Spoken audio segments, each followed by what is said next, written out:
بسم الله الرحمن الرحیم. به نام خدا. عرض سلام، شب بخیر محضر همه شما همینان عزیزمه. ایدری توپ یک لحظه گرفت خودش هم از دست داد. حالا فرصت خطرناک است، یک ضربه به سمت دروازه ما. بازم یک اشتباه، یک لحظه فرصت برای شوت‌زنی هست. خطرناک این موقعیت، یک ضربه به سمت دروازه ما زده میشه و پس کنار دروازه خوشبختانه بدون رفت. خیلی خطرناک بود پسی که اینجا احمد اسماعیلی داد و بسیار بسیار خلاق تیم ملی ما باعث بشه اتفاقات خوبی بیفته. باز هم فرصت داریم برای زدن یک ضربه خطرناک.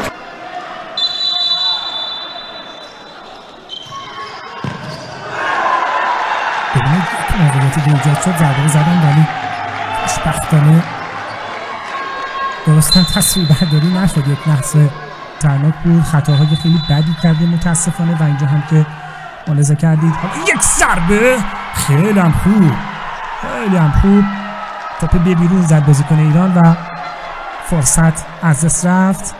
حس کردم که ایدری دروازه‌بان زیرکی است، بیرون نیامد از دروازه خودش. تو فضای راحتی بده. گل برای تیم ملی ما. چه اتفاقی افتاد یک لحظه؟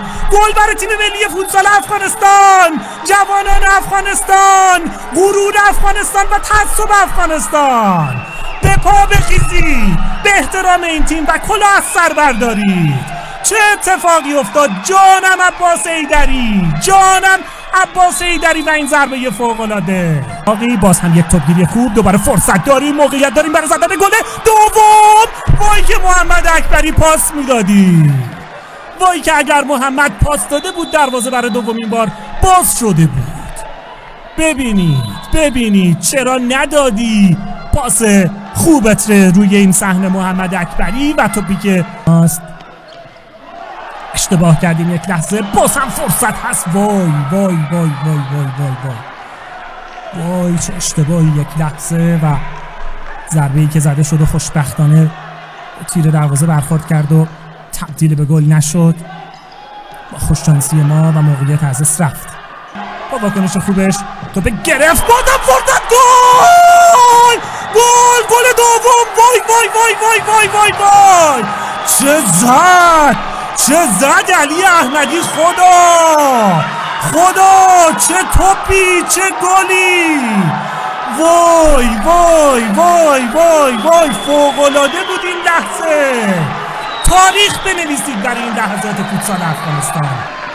ورزشکارانمان طی این سالها. فرصت هست برای زدن گل سوم ما و موقعیتی که این بار هم از دست رفت و بازیکنانمان. بازم فرصت هست، موقعیت برای بازیکنان ایران و گلی که متاسفانه دریافت کردیم. یک لحظه غافل شدیم و یک گل به ما زدند بازیکنان ایران. ببینید روی این صحنه جایگیری نامناسب و در نهایت دروازه‌ای که باز شد. حالا زدن شکل گرفته. باز هم فرصتی دیگر، موقعیت داریم برای زدن گل سوم و گل سومی که زده نمیشه. باز هم محمد اکبری که نتانست روی این صحنه گل سوم ما رو بزنه. تک با دروازه‌بان ایران و متاسفانه که بد استفاده کردیم از این فرصت.